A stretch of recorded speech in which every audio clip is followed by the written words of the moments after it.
Welcome back to High Stakes.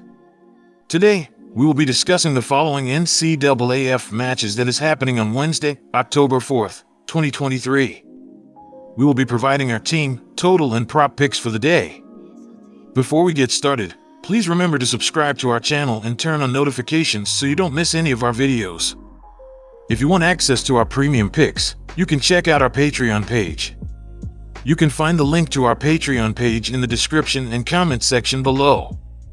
The first of today's two NCAAF games features Jacksonville State against Middle Tennessee State. Jacksonville State, with an impressive 4-1 record, is not just winning, they are making a strong statement. Their recent thrilling 35-28 overtime victory against Sam Houston State showcased their ground and pound philosophy. Senior running back Malik Jackson has been outstanding, accumulating 505 rushing yards and 3 touchdowns this season, averaging an impressive 6.6 yards per carry. Quarterback junior Logan Smothers has been efficient and lethal, with 474 passing yards and an impressive 5-0 touchdown-to-interception ratio. The Gamecocks' offense gains an average of 362.6 total yards per game, primarily relying on their strong running game. Defensively, Jacksonville State is formidable, allowing only 15 points per game, ranking 19th in the country. They excel against the pass, conceding only 197.4 passing yards per game. However, they face a challenge with the absence of running back Ron Wiggins due to chest surgery, but their deep roster and run-focused offense should help them adapt. Statistically, Jacksonville State has a significant advantage, averaging 362.6 total yards per game while allowing just 310.8 yards. Middle Tennessee's stats are 361.4 yards gained and 394 yards allowed. Notably, Jacksonville State's defense is exceptional, conceding only 15 points per game compared to Middle Tennessee's 31-point average. The Jacksonville State Gamecocks are seeking a third consecutive victory. The squad's only defeat of the season was a 30-16 decision against a solid Coastal Carolina squad. They rebounded by defeating Eastern Michigan 21-0 in Week 4 and were 7-point favorites in a 35-28 overtime road win against Sam Houston State last week to improve to 2-0 in CUSA play. The Gamecocks have covered the spread in 3 of their 4 games on the season. Logan Smothers has seen a majority of the action at QB. The junior wasn't originally the number 1 QB as Zion Webb earned the number 1 spot in Week 1. Smothers, who spent his opening seasons at Nebraska, has been the better QB compared to Webb. Smothers has collected 474 passing yards and a stellar 5 o'clock TD to INT ratio. The offense will run more than pass. Malik Jackson has been stellar, rushing for at least 100 yards in 3 of his last 4 games. The senior RB now has 505 rushing yards on 6.6 yards per rush. The receiving core has 3 players with at least 100 yards. Harry Carter leads the squad with 166 receiving yards. The Jacksonville State offense has scored 21 or fewer points in 2 of their last 3 games. Considering these statistics and Jacksonville State's recent performance, including their thrilling overtime victory, it's reasonable to expect Jacksonville State not only to cover the 3.5-point spread but possibly even emerge as the outright winner. Our team favors Jacksonville State Gamecocks plus 3.5 points. On the other hand, Middle Tennessee State's Blue Raiders are struggling with a 1-4 record. Their recent loss to Western Kentucky by a score of 31-10 was disappointing. However, they have a promising talent in sophomore quarterback Nicholas Fadiato, who has thrown for 1,168 yards and 7 touchdowns this season. Their passing game, led by sophomore receiver Elijah Metcalf, with 235 receiving yards, will be crucial in challenging Jacksonville State's defense.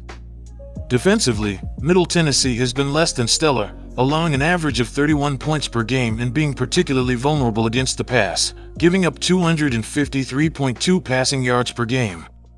However, they have a full roster without injuries, which could work in their favor. Both teams have shown offensive capabilities, suggesting a high-scoring game. Jacksonville State averages 27.6 points per game, while Middle Tennessee puts up 18.8 points. Considering Middle Tennessee's defensive struggles, especially allowing 31 points per game, the over at 51.5 points seems like a smart bet.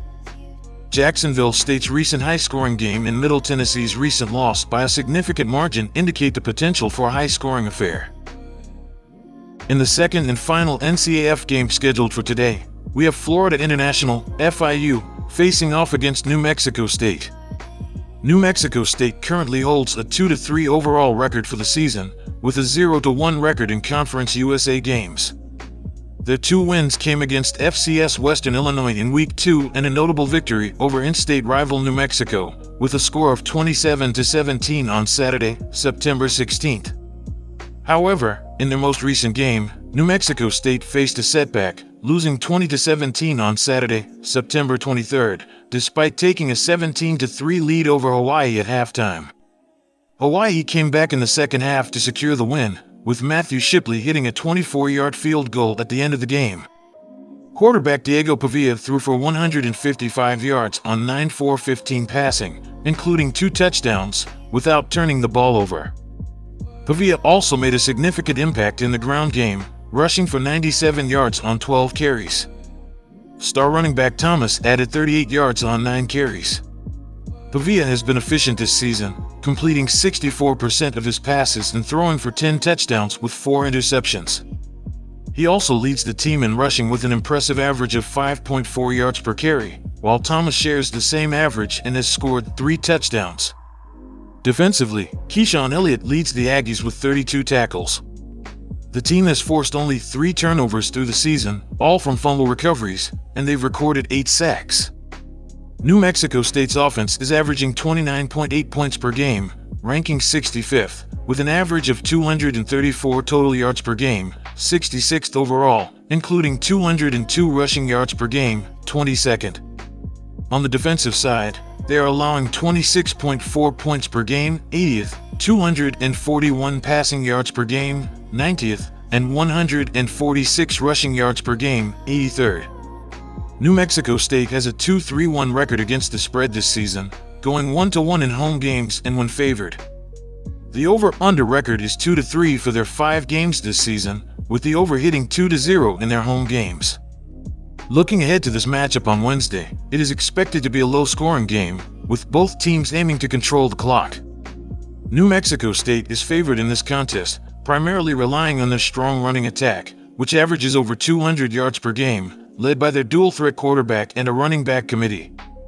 Florida International has struggled against the run, giving up an average of 214 yards per game on the ground. Our team's pick is New Mexico State minus 6.5 points. On the other side, Florida International holds a 3-2 overall record this season but is winless in Conference USA games at 0-2.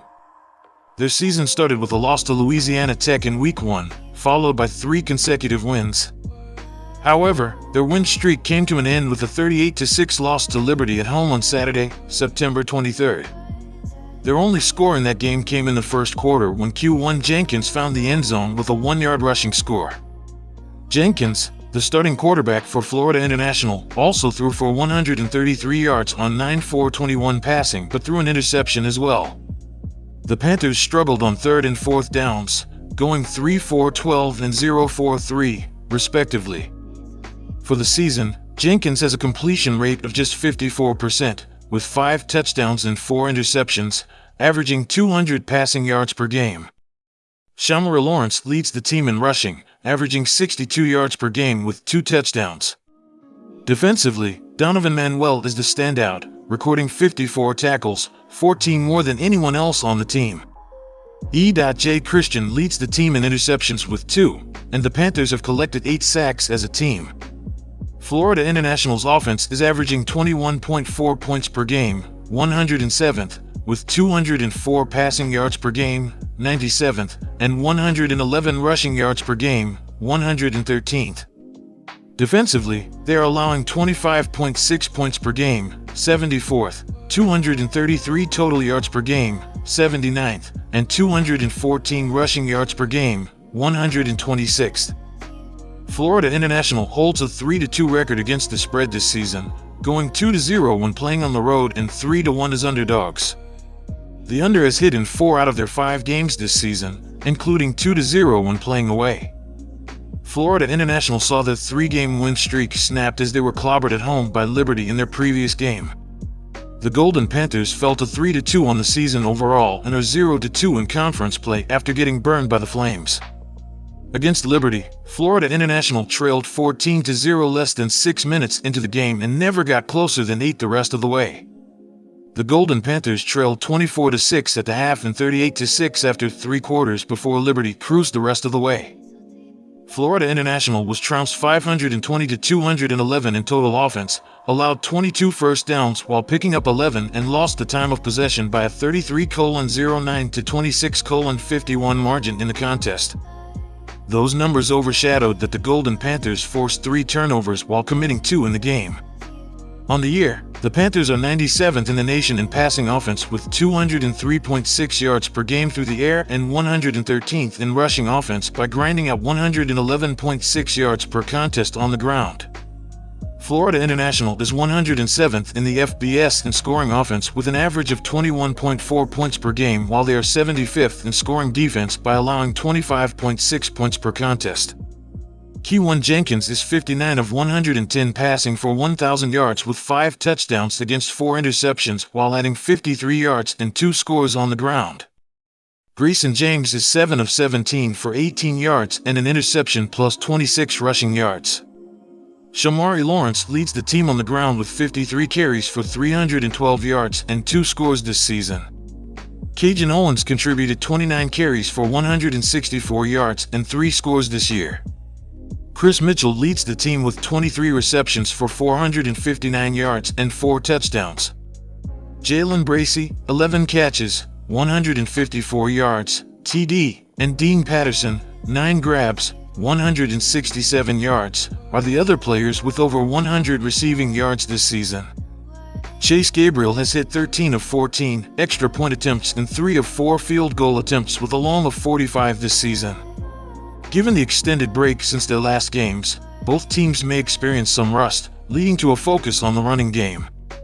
New Mexico State has gone under in 3 of their 5 games this season, and the under has hit in both of Florida International's road games.